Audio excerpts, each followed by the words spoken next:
I don't know what happened. I woke up and saw her bleeding. Valentino Ianetti says his wife of nearly 40 years took her own life with a butcher knife. Cops insist he's lying. Valentino, please. Okay. That's worked thus far in your mind. Okay. Put that to rest. That's not what happened. 47 stab wounds. It seems hard to believe that's a suicide. Any layperson is going to look at that and say, you know, it's laughable, this argument that she could have done this to herself. I don't understand. Your wife seems to be a good family person. You don't know that. You have never met her. But you describe her as a loving wife. I never described her as a loving wife. You don't feel that she loves you? There's a lot of turmoil in our life. In any previous arguments with your wife, have you ever struck her at all? No, you notice the kitchen cabinet dented. I managed to hit walls and things instead of her. But this time, cops say, after a bitter feud, Ianetti armed himself with a long kitchen knife and went on a rage-fueled frenzy. You have Valentino there as the only other person there. They were quick to note that there was no signs of forcible entry. There were no footprints in the fresh snow. Friends don't deny there was trouble in the home, but nothing that would lead to such a horrible act on Pam. There was a very deep love between them that had gone back to when they first got married, and that had been there underlying all the difficult times that they had been through. So do you think that he killed his wife? No, absolutely not.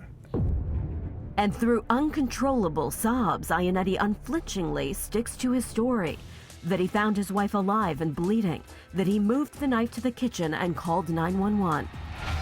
That Pam was a serious pill addict and reckless spender, mired in physical pain and emotional despair, leading to suicide. She was depressed. I also asked her if she wanted me to call up the shrinky dent out in Colorado, if she'd like to speak to him. I do not know how to handle it.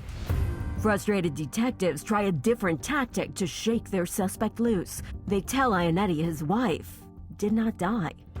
She's at the hospital. She okay? Is anybody fill me in on that? She's coming out to pick you up, to bring you home, back to your home, where your kids are. Because she wants to grow old with you there. Don't you want to grow old with Pamela? Don't you want to see your grandkids grow up? Yes, I do. That's going to happen. The police strategy? If Ianetti thinks his wife is still alive, she might rat him out. Is Pamela going to blame you for this? I don't think so. Other than maybe I was a but for the physical contact, I don't think so. Pamela's going to tell him that she was sleeping in bed and you came at her with a knife. That's when she opened her eyes, that's what she saw. Nobody came into the house. There's no intruder. No. She opened her eyes, saw you over her, and you were trying to take her pain away or end it for whatever reason. No, it's not for me to do. To say his wife is alive and telling him he'll grow old with her, is that cruel? It's cruel and reprehensible. It sounds like emotional torture. It is. It's torture. Perhaps to some.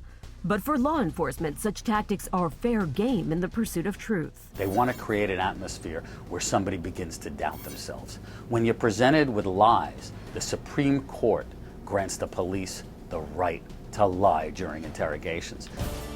Then, cops break the awful truth.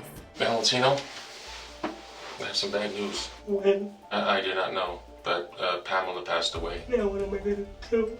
I don't have my life anymore. What am I going to tell the kids? Oh, God, what happened? What had the hopes for the future? For 21 grueling hours, police try to lure their suspect into a confessional trap. You can't be man enough to discuss what happened. Pitiful.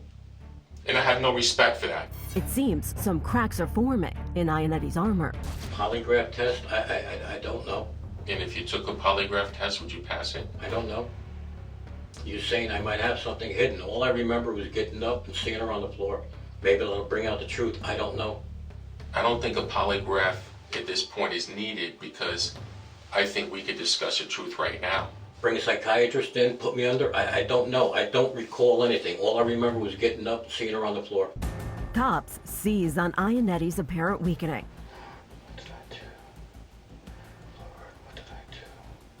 Where's your memory at? It's going to be the same thing over again. I'm praying. The Lord asked him if I did this, praying for guidance. We see him breaking down over time, and he starts to pray a lot, crying, begging God to help him. He was grappling for But answers. Is that evidence of guilt? Yes, it could be presented like that. But he's grappling with answers, and the police encourage that. If detectives are trying to plant a seed of doubt in their suspect's head, it seems they've succeeded. You lost your cool. You got pushed too far and you snapped. How? Why? Why? I don't know why. Yes, you do. You do know why. If you explain to me what happened, maybe I can figure out the truth. They created a scenario where the only rational answer for somebody when they're told all these lies is to say, I must have blacked out. And when detectives leave him alone, Ianetti seems headed for a breakdown. Oh God, what happened, Lord? Please tell me. Father, our Savior, please shed light on this. Please tell me what happened. Did I do it, Lord? Please tell me. Please help me. Help me, Lord. Coming up, Valentino Ianetti talked his way into a murder charge. But in a striking twist, it's prosecutors who find forensic proof that Ianetti may in fact be innocent. Every single wound suffered by Pamela was within reach. You remember. You remember. It's you just blocking it.